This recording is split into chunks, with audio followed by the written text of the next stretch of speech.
ora usah sok keminter. Nah, asal dia ulama, entah itu siapa saja asal dia ulama harus kita hormat. Gua hormat sekali sama Mbak Mun ya hormat, sama Mbak Habib Lutfi ya hormat, sama Pak Quraisy ya hormat.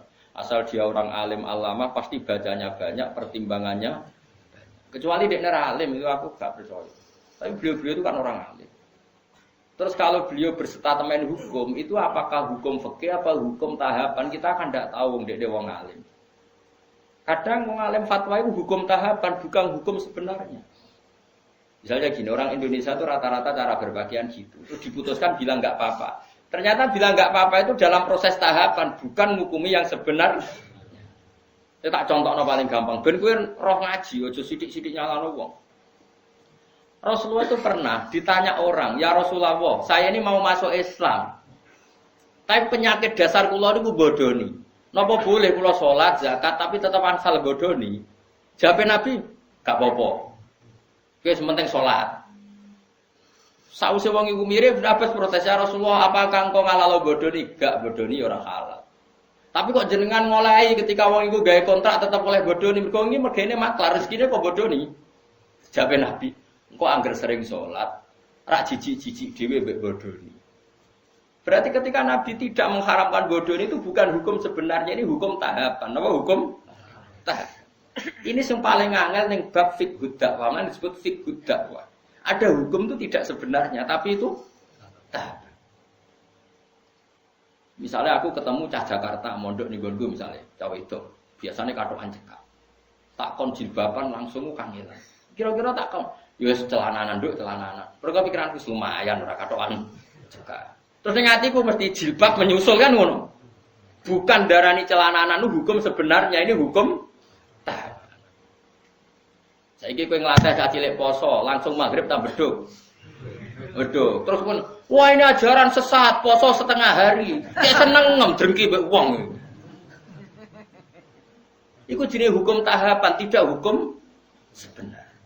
Mulane kula sing penting asal sing ngomong wong alim saleh.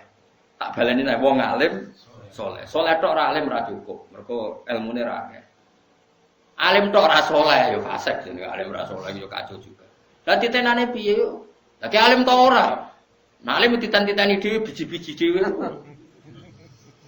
Tapi Nabi itu figur yang luar biasa. Kadang-kadang Nabi itu ngendikan seperti itu.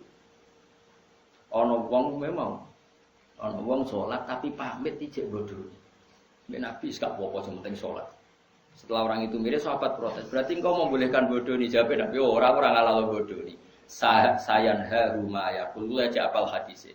Mayakulu fi sholati. Engkau ambil kulino sholat, isin dewi be pengiran. Engkau rak jijik dewi be dosa-dosa sing di.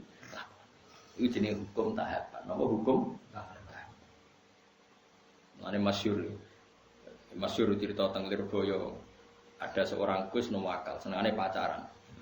Kiai ini kaku hati mendingin. Ini kisah nyata. Wong iku ya keluargane sing nakal. Dong, kowe pacaran lah, anggere iso maca Sahih Muslim. Apa to? Piye iku? Iso maca hadis kok malah pacaran. Ya tenan. Berhubung itu seneng iku wae. Si cerita aku Guse. Tak rewangi sinau Gus nganti walim. Jebule barang wong alim apa ora iku haram ra sida. Lha iku hukum tahapan, jenenge ora kok hukum sebenarnya. Paham ya? Bocah ngono kok ora roh, ngono geger sik. Mulane ngaji ben roh dununge hukum. Hukum fikih apa hukum tahapan? Nak hukum fikih ya permanen, nak hukum tahapan ini tadrij fi sunnah, tahapan mendidik sunnah. Tentu ada apa?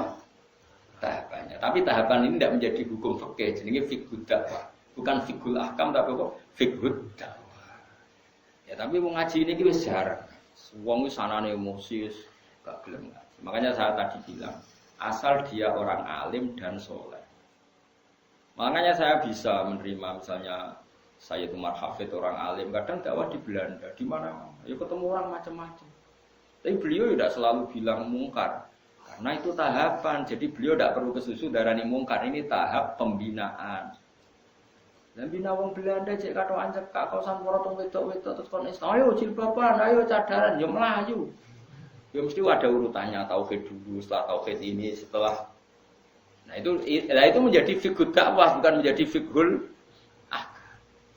Paham ya? Mulane ngaji ben roh duduk perkara. Lah Rasulullah itu sering melakukan itu. Paham ya? Jadi makanya kalau ada orang ngomong tentang perempuan itu boleh memperlihatkan sesuatu yang menjadi kesehariannya. Itu tentu tafsirnya itu macam-macam. Orang boleh berekspresi macam-macam, tapi tentu kita cari yang selamat. Kayak adat-adat kita sudah selamat ya sudahlah, pokoknya jilbaban, sing ketok wajah tok ben bojone ra kliru. Ya sudah itu sudah lumayan. Tapi apakah cadaran boleh? Ya boleh. Tapi kendaraan wajib ya nanti dulu. Madzhab Abu Hanifah tidak mengatakan wajib. Abu Hanifah ya wong alim Allah. Ya biasa wae. Karena aku takoki. Lah apa blodor iku oleh ya ora oleh. Tapi kowe iso ngatur wong sak Indonesia. Kowe muni haram terus apa wong mendo kabeh. Wong ora melok nglakoni. Malane cara kula kita dilatih dengan fitrah dakwah.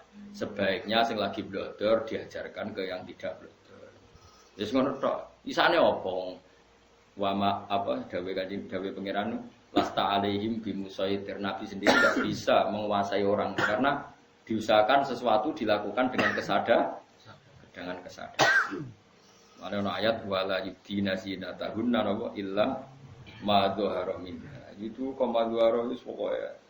Pokoke cara kula sanut guru, anut wong alim-alim serausan. Cuma kalau ada fikih kontroversi itu sampean harus ikut saya. Apakah itu fiqhul ahkam? Apakah itu fiqhul dakwah? Kalau fiqhul ahkam ya final. Kalau fiqhul dakwah itu tahapan, apa? Tahapan. Ya mau misalnya kita ponaan ke Jakarta, cekatokan cekak rajin bapak. Mungkin tahapan kamu pertama kan yang mendesak koncelananan pan. Kan enggak mungkin tahapan pertama langsung jilbaban. Tapi ketika kowe daran nduk sing penting celananan, itu bukan berarti celana itu sudah sempurna. Paham ya? Karena ini masih tahap.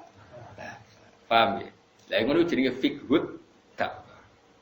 Jadi makanya masyhur itu kayak Nabi tadi. Ya Rasulullah saya mau Islam, saya mau sholat gini-gini. Tapi saya punya hak bodoni karena mergawe saya itu maklaran agak bodoni ra urip. Dari Nabi, ya Cung. Terus ketika orang itu mirim, Ibnu Abbas ngoal, masa ya Rasulullah engkau boleh nodikne bodoni. Aku ra muni oleh. Lah kok jenengan mendel mawon. Sayanha huma yaqul. Engko nak wis sering salat, sering lafadzno kalimah thayyibah, engko risi dhewe akhire ora bodoni.